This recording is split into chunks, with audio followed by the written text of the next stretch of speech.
Majora's Mask, Chapter 30, Darmani.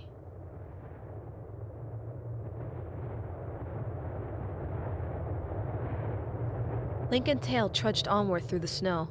A singular mountain wall on the right acted as their guide. The blizzard had abated for now, though clouds swarmed in to promise that their reprieve wouldn't last long. The numbing chill was something Link thought might never go away. Goron Village has to be close, the hero hoped, though it was impossible to tell since they'd taken a new path. We've been walking for so long. Eventually, something other than despair, silence, and winter interrupted Link and Tail's gloomy walk, an icy surge of nausea. It was different from the cold, and his first thought was terror. The re-dead-faced creature. But it only lasted a moment, and then it was gone. Link stopped, lifting his head to search for the culprit. However, he only found Snowhead's white, endless plain and the icy mountain wall. What's the matter? Tail said. We've got to be close. We should keep going. Something just happened, Link said uncertainly. Something unnatural. Then his eyes spotted it, a shadow on the snow. It was small and human-shaped, though nothing existed to cast it. It's there, Link pointed, and the fairy followed his gaze. He retrieved the lens of truth and exposed an invisible entity, a ghastly, pale, transparent Goron. The Goron had large, muscular arms adorned with tattoos. His hair was white, long, and spiky, and his face was lined with age and battle. He wore a large necklace of beads, gloves, and shorts. His bare stomach was large and soft, and his back was hardened with sharp rock. He was floating just above the ground, revealing a large, deep gash that cut across his abdomen. Though no blood poured through the ethereal wound, it clearly had been fatal. The Goron's black eyes stared at Link, as if unaware he'd been exposed. Link gasped, immediately lowering the lens. The ghost disappeared, but the shadow remained. Oh, what did you see? Tail asked, flying to join the hero. Link hesitantly lifted the lens of truth again, and they both peered through this time.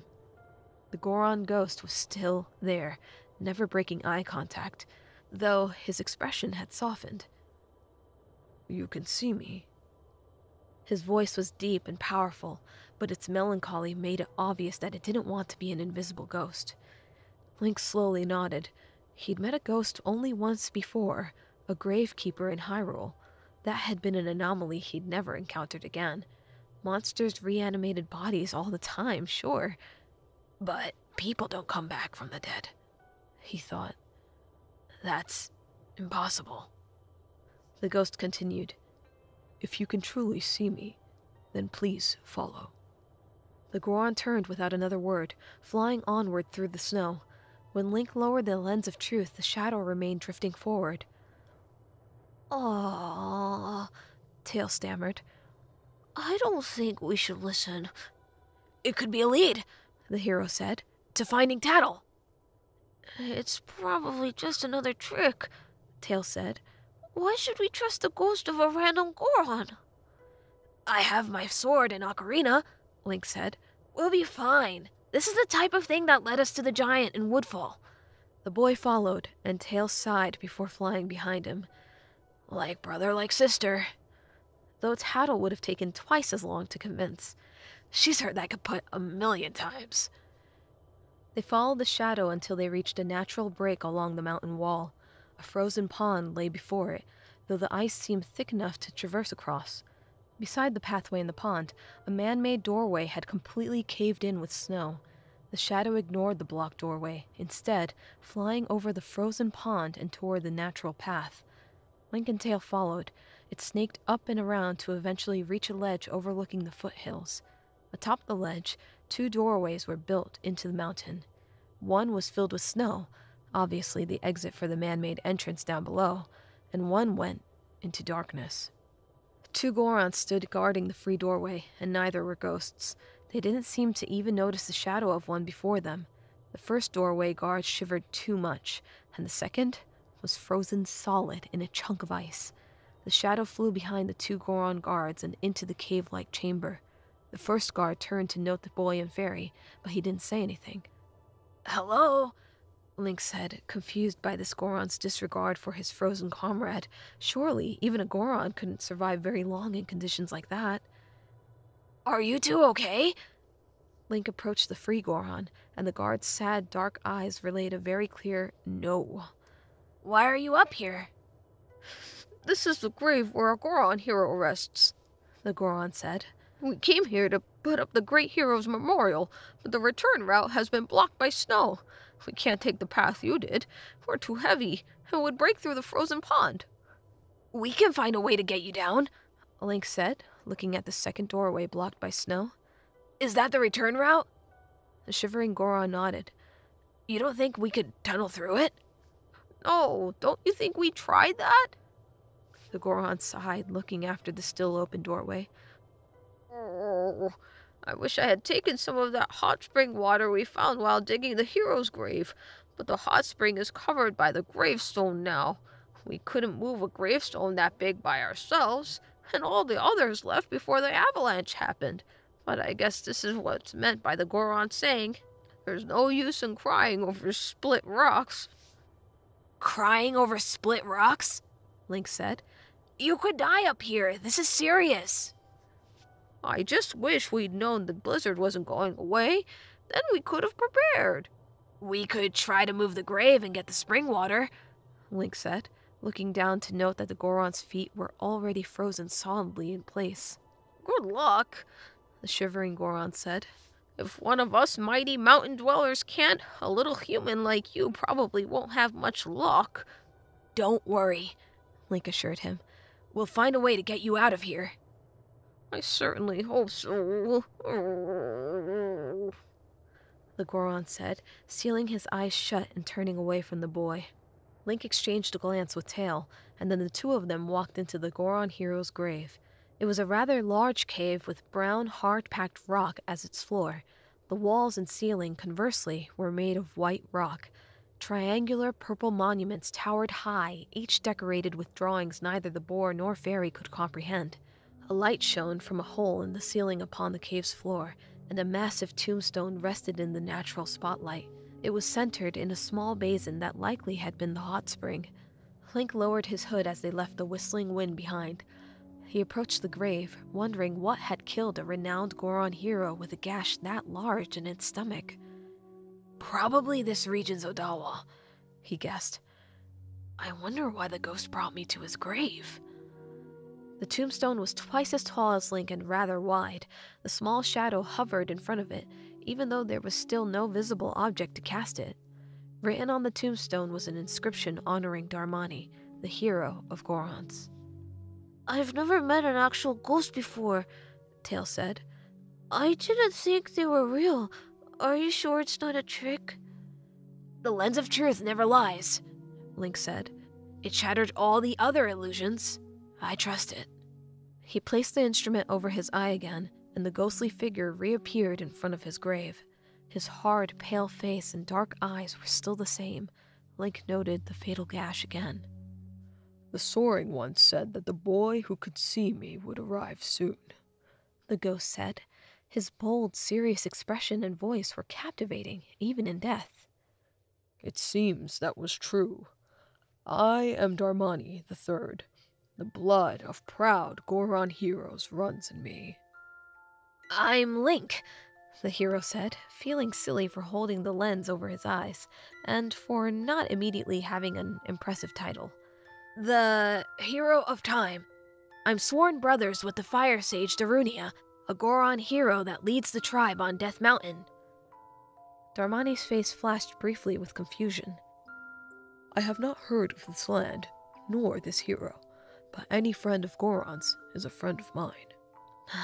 I didn't think you would have, Link thought, hiding his disappointment. Darunia was a great Goron and a renowned warrior.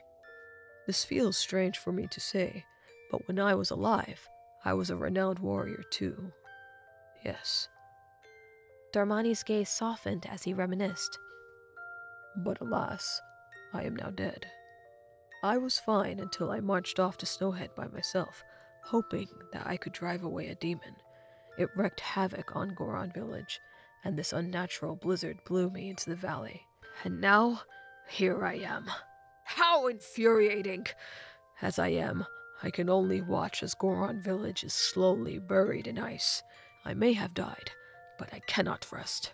The demon's curse binds me to the land, and though I can do nothing, it is still my sworn duty to protect it. The Goron looked up from his deep despair to briefly show hope as he watched Link. You can use magic, can you not? The soaring one told me of your gifts. Link felt his stomach lurch when he understood where this was going.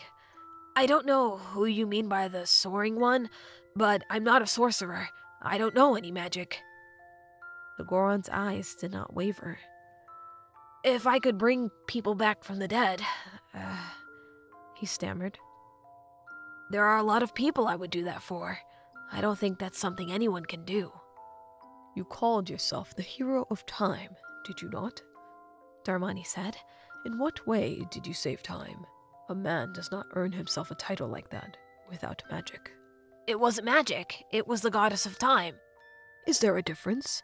If the gods do not use magic to see their will done, then what do they use? Regardless of the name we use for them, they are real, and they bless those chosen for gifts. You use time as a weapon to become a hero. Now, please, use it to reverse what has been done. I can't, Link said. It doesn't work that way. I don't control how to change time. I beg you, Darmani said, throwing his sternness aside. Bring me back to life with your magic. He watched Link fail to grasp for words and closed his eyes painfully in defeat. If it is beyond your power, then I beg of you to do this for me instead. Heal my sorrows. Any way that you can do it will suffice. Link looked sadly at the creature. I bet he was so proud of his entire life, only to die so suddenly and horribly. He'd been reduced to nothing. By some trick of dark magic, he wasn't allowed to move on, tethered to the promise he'd made to protect his land. Please, Darmani began once more. Heal my sorrows. Link placed his hand over his ocarina's belt pocket. Is that what my ocarina is? Magic? It had always been his greatest power. His mind went back to all that it had done, sending him 7 years into the future and rewinding 3 days for extraordinary feats. But what about now? If he played the Song of Time and he willed it to affect the Goron instead of him, would it work? Or would he find himself in front of the clock tower doors without tattle? That's something I can't risk, he thought. Then he recalled the Deku mask. Heal my sorrows, Darmani had asked. The Ocarina of Time could do more than manipulate time and summon temples. The butler's son had been able to move on, too, thanks to the goddess's instrument. Did the Skull Kid bring that Deku scrub back to life, too? Link wondered. Majora defies death in a way I don't think even the goddesses can. That dark entity likely had power unlike anything else in the world to retrieve entire people from beyond the grave. Reanimated bodies were one thing. Redeads were simply monsters. But resurrection? He shivered. That shouldn't be possible. He pushed those thoughts away. Whatever power Majora possessed to reverse death, his ocarina undid that twisted manipulation over the butler's son. So maybe he could for this Goron too. The image of Darmani staring back at him hopelessly vanished as he lowered the lens of truth. He raised the ocarina to his mouth instead, and Tail watched with interest. Link closed his eyes as he blew into the clay instrument, finding the right pitch after a few attempts. As soon as he rediscovered the first note, the masked salesman's song returned easily. Even though it felt like a lifetime since hearing that piano, he flawlessly executed the Song of Healing. Darmani watched the boy. The human's eyes were closed, concentrating on playing the ocarina, and the Goron knew he was invisible to him. Is this how the human uses magic? He thought. With that instrument. In answer, Darmani's mind soon fell into the melody, away from the cave. His first instinct was to resist, until he realized this was what he'd asked for. Surrender. Darmani thought. Surrender. Please, heal me. Bliss overtook him, and Darmani allowed the world to slip through his fingers. For the Goron village, Darmani whispered into his last breath. I have asked your assistance. He was in a blank, dark space. The song's notes echoed through the endless void. He searched for light, not remembering what had brought him here, until he saw Goron. That familiar face smiled so brightly, his arm wrapped around another friend beside him, and another beside the second. Soon he was surrounded by the people of his village, and their eyes found him. They raised their fists into the air, cheering loudly in celebration. They're happy. They'd fought and won. Peace was theirs to claim. I saved them, he thought. I did it. The ecstasy of the crowd's laughter rang in his ears. The curse had fallen, and daylight once again shone over the village. His lips curled into a smile. The joy did not fade as the first tears fell freely. He closed his eyes and felt the warmth of the sun on his skin. Its light enveloped him. Tail had never experienced a melody quite like Link's song. One minute, he was watching Link with mild interest, and the next, an immense wave of sleepiness had washed over him. Its peaceful relaxation threatened to drown him, but the moment Link stopped playing, he snapped awake.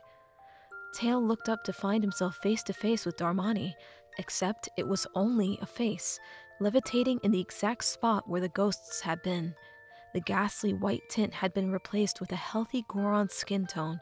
It merely hovered there, its black eyes staring at Link's blue ones. Then the face fell to the cave floor, and its hollow wood echoed through the mountain graveyard.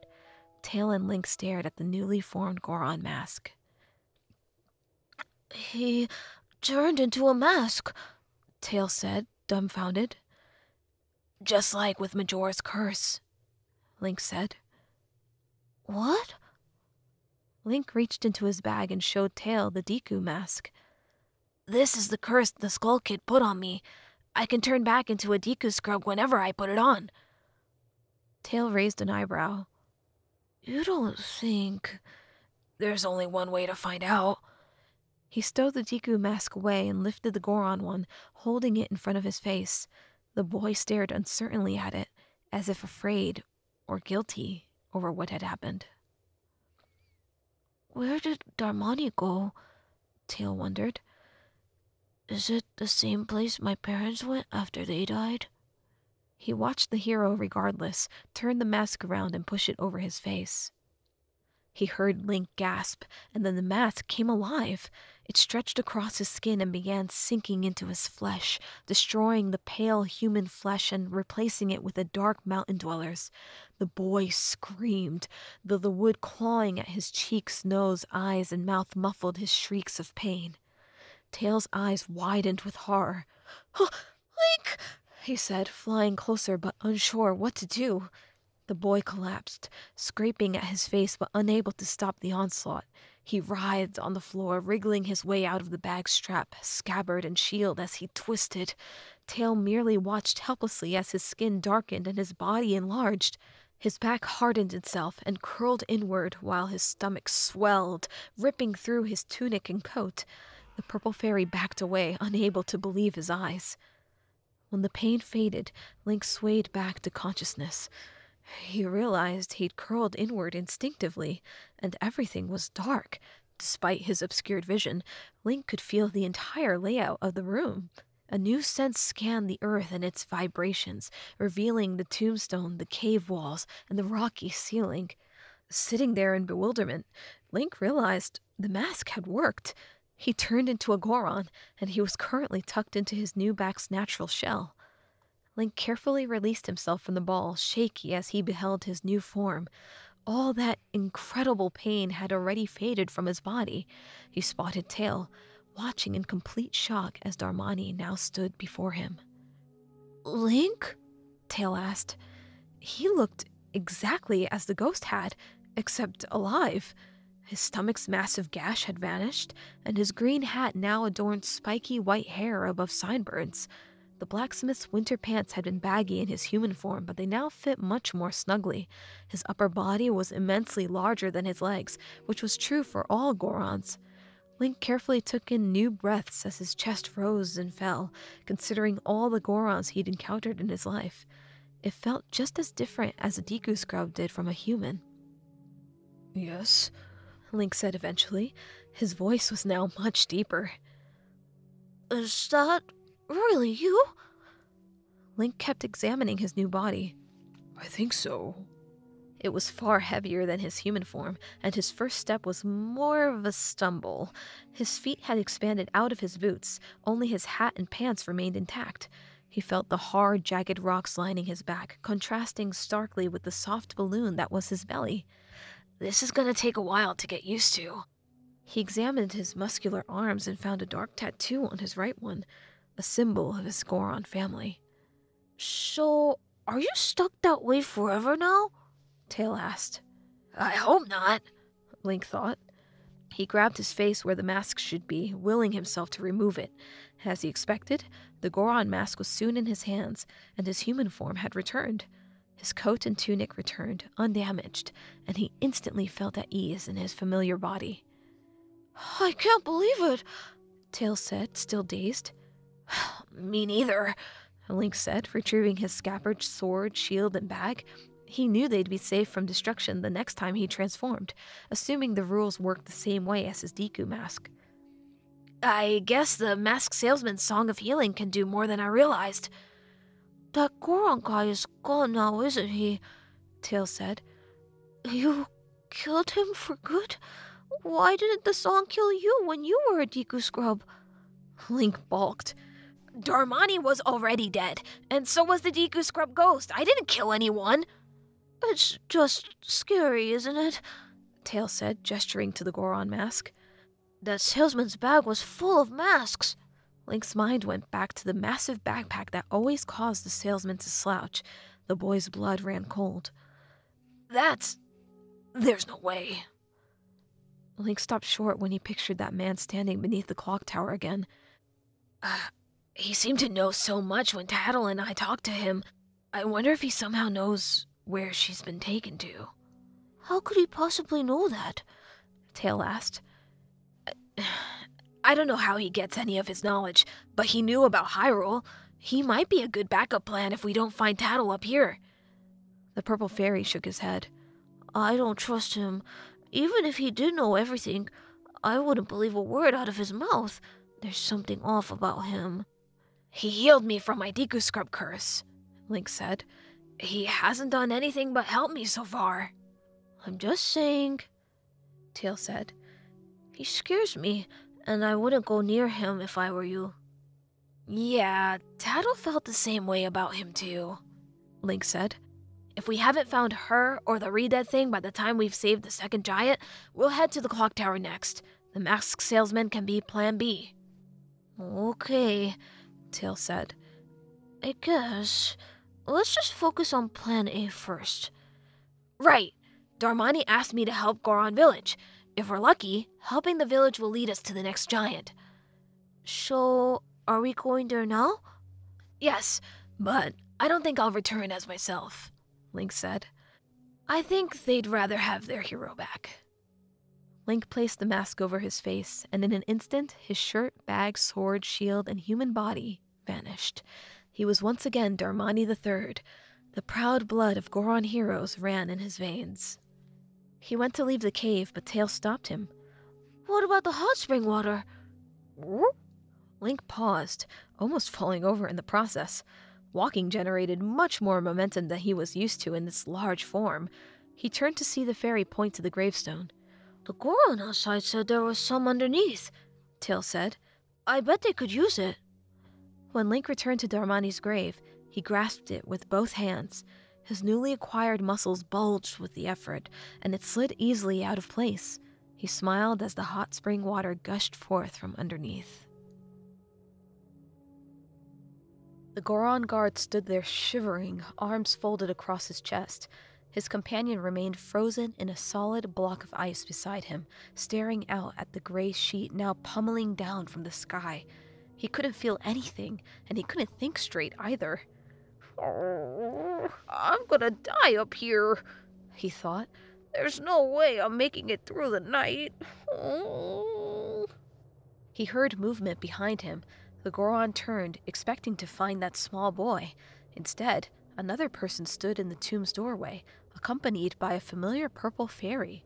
The Goron could only return this stranger's concerned look with a blank stare. Until recognition came. Darmani! The Goron's eyes widened, lips still trembling from the cold. No, you're not the great Darmani, are you? He didn't understand. Maybe I'm already dead. Am I hallucinating? Darmani nodded, taking another step out of the cave. The guard remained stunned, as if unable to take it in. He noted the absence of the hero's scar and the addition of the green hat. Did you come back to life because it was so warm beneath your grave? The Goron asked, bewildered. No, Darmani said awkwardly. The magic of Goron heroes runs through my veins, and it would not let me rest until I'd saved my village. But you were dead, the Goron said. Where's that boy that was in there? He left, Darmani stammered. But this is the only way out. I didn't see him. He looked off in the distance, as if trying to find the boy fleeing through the blizzard. He's not important, Darmani said, revealing a bottle full of hot spring water. I've moved the tombstone, so you two can go back inside and get warm. He uncorked the bottle and poured it over the Goron, who was frozen solid. The warm water instantly cut through the ice, melting away as the second guard opened his eyes. He shook far more madly than his companion, flinging off the steaming water that fell from his skin. He blinked heavily, coming to as he noticed the two companions beside him. Huh? What have I been doing? Oh! The first guard exclaimed, a smile reaching his face. Are you all right, brother? You were frozen, but the great Darmani saved you. Huh? The great Darmani? The second Goron said. What's with you? Are you half asleep? He shook his head, turning away from his companion to look at the Goron hero that had unfrozen him. Did you hear this guy? The great Darmani died long ago and is lying in his... Great. The second Goron, however, stopped short.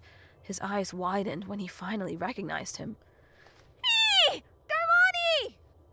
Darmani smiled awkwardly and nodded, backing away from the Goron he thawed and pouring more over the other Goron's frozen feet. I was shocked too, the first Goron said, shaking his legs free of water. But somehow it seems the great Darmani isn't dead. Really?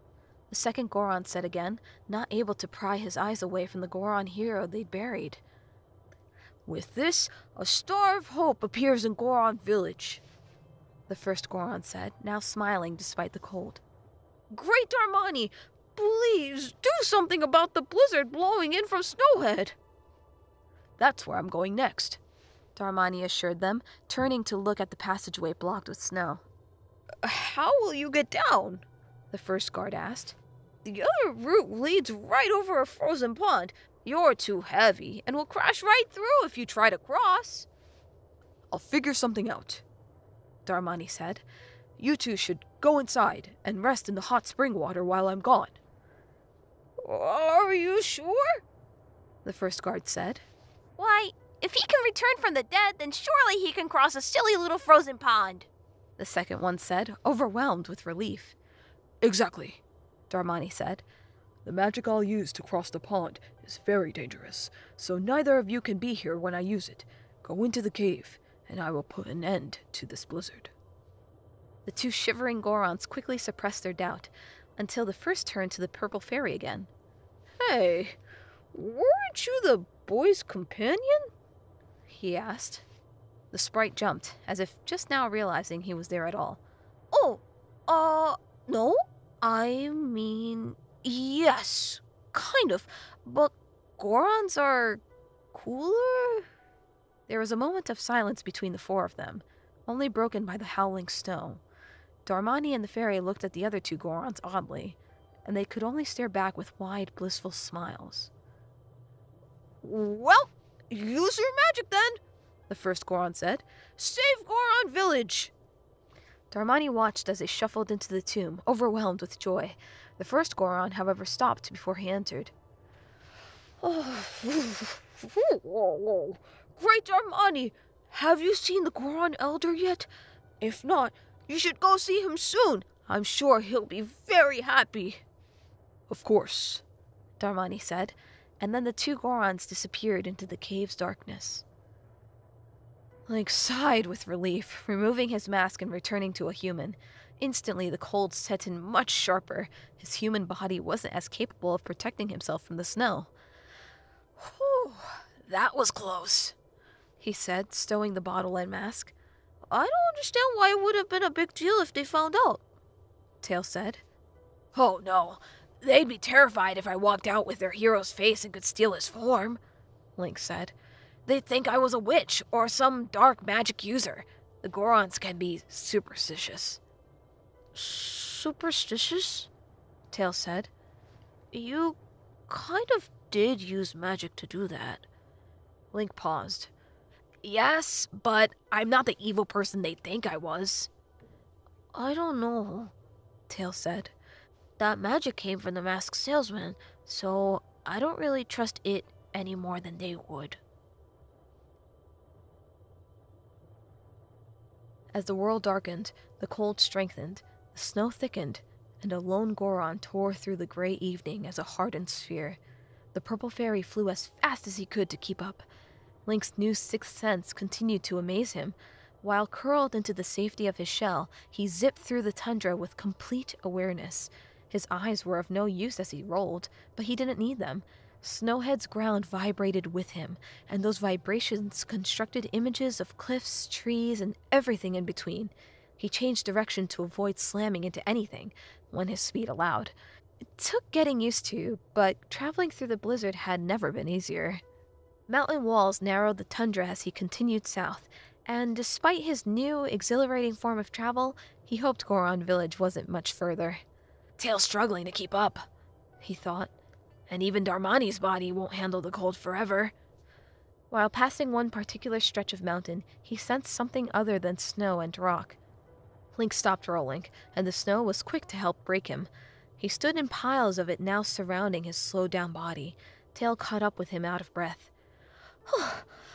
You roll so fast, the fairy said. Link wasn't out of breath at all. If only humans could roll like that. He'd crashed a couple of times, but he'd be just as used to it as his Deku scrub body soon. Running back and forth between Kokiri Forest and Death Mountain would have been a breeze if he'd been Darmani. Why'd we stop? Tail asked. Someone else is here, Link said in his Goron voice. His sideburns thankfully warmed his round face that already felt chillier in the open air. The purple fairy's face tensed. Is it the re-dead thing? No, Link said. It's larger than that. He approached a mass in the snow cautiously, about the size of Darmani. The blizzard obscured all other features of the buried person. Link wiped a sheet of snow away, and he met the eyes of a Goron trapped within ice. Oh no, Tail said. This blizzard really is a curse if it keeps freezing Gorons like this. Link nodded grimly. He removed his mask and retrieved a bottle of hot spring water from his bag. He poured it over the top, and the wintry prison melted. Link returned the bottle and mask to his bag as he stepped back. The Goron was the oldest one Link had ever seen. His white hair and beard were long and filled with chunks of ice, almost hanging all the way to the ground. He was hunched over so extremely that his back had become a hardened lump sticking straight into the air. His arms hung limply down, almost dragging along the snow. As the snow around him drank the melted water, the Goron either shook from old age or recovering from the cold. Link couldn't tell. Probably both, the hero thought. The elderly Goron, hair covering his eyes, blinked groggily as he looked around. What was I doing? He swayed back and forth as he shivered, hardly seeming to notice Link. Before the hero could get out a word, the old man snapped to attention and looked to the path ahead. Oh, it's already this late. I must hurry. He tried to walk toward Goron Village, but each step was a dangerous wobble. He can barely walk, Link thought. He wasn't sure what to say. The Goron hardly made it 2 steps, despite exerting far more effort than that. Are you okay? The older Goron ignored him. Hey! Still, he pressed onward, either unaware or uncaring that Link had saved him.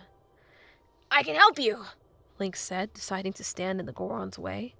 The elderly man finally stopped. You're one we don't see around here much.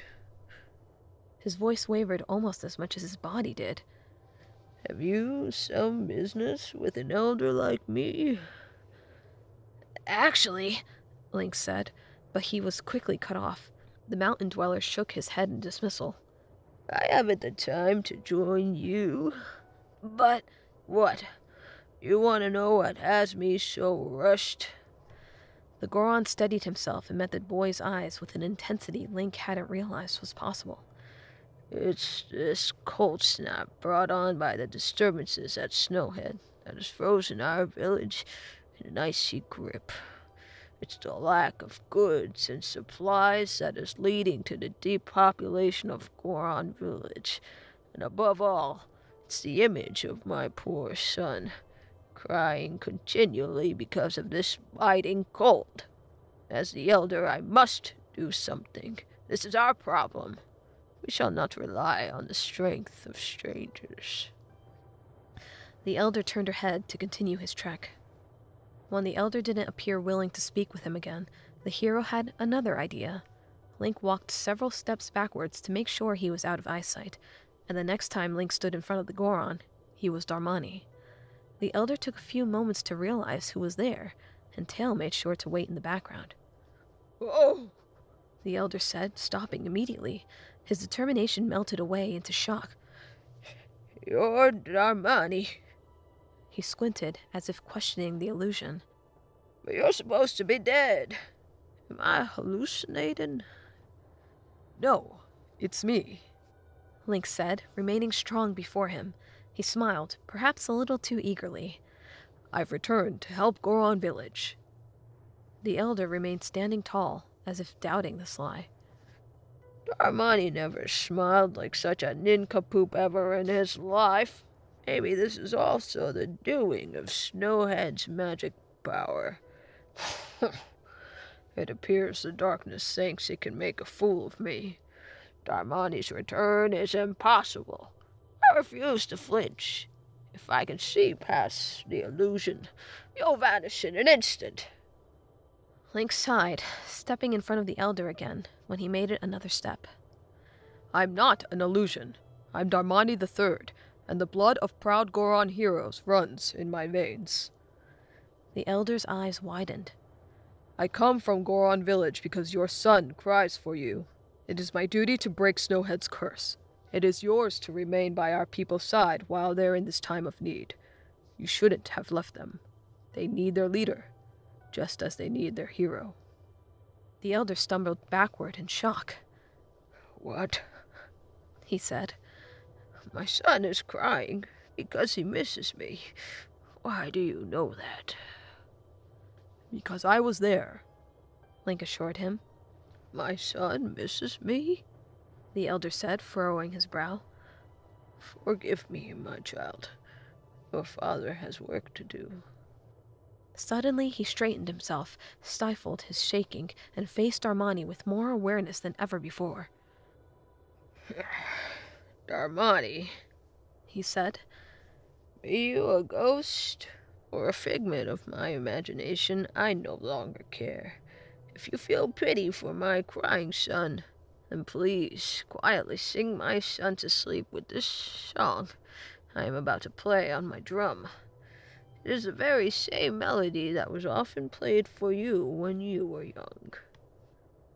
The elder turned around, backtracking the 6 steps he'd taken since being unfrozen. He reached into the ball of snow that had imprisoned him and, sure enough, pulled out a drum. Link balked. What? He thought. He was just gonna leave that behind? Why didn't I sense that? The single drum was a djembe, and he set it on the ground. The old Goron's arms hung low enough so his fingers stopped right atop the instrument. How does this song go? The elder said to himself, hitting a few notes on its tightened skin. The beats formed a rhythm, but the old Goron stopped every time he played the beginning. He went back to repeat it, but never made it any further. Let me play it once more.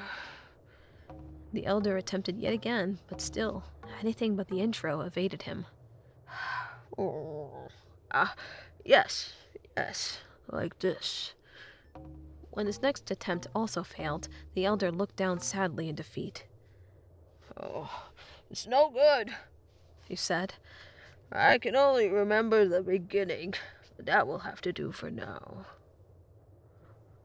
And so, the elder played the introduction once more.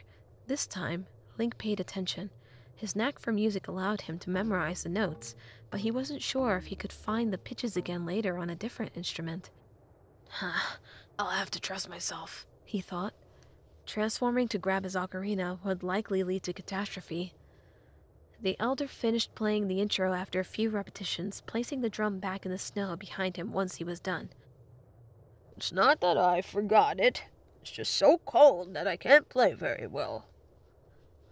Right, Link said uncertainly. At any rate, I'm counting on you. With that, the elder turned away from Darmani and waddled toward the village as if he wasn't there anymore. Wait, Link said. All you want me to do is play this song so your son falls asleep? Yes, the elder said. So he stops crying until I get there. Or someone else will have to teach you the rest of the song. I could help you get there, and you could play it for him. No! The elder screamed, much to Link's surprise. Link watched, completely stunned, as the Goron recomposed himself from the fit of anger. I will get there on my own. Don't wait for me. But it's so cold. And I will get there eventually, the elder said. Please, go on without me. He walked on as if Link had already agreed, though he still made virtually no progress. Link was too stunned to argue with him, which he realized probably worked wonders for the elder in the village. What about your drum? I'll come back and get it later. Is this guy serious? Link thought. He hesitantly took a step back, watching the stubborn Goron continue to fail at walking. Then, the hero shook his head and surrendered.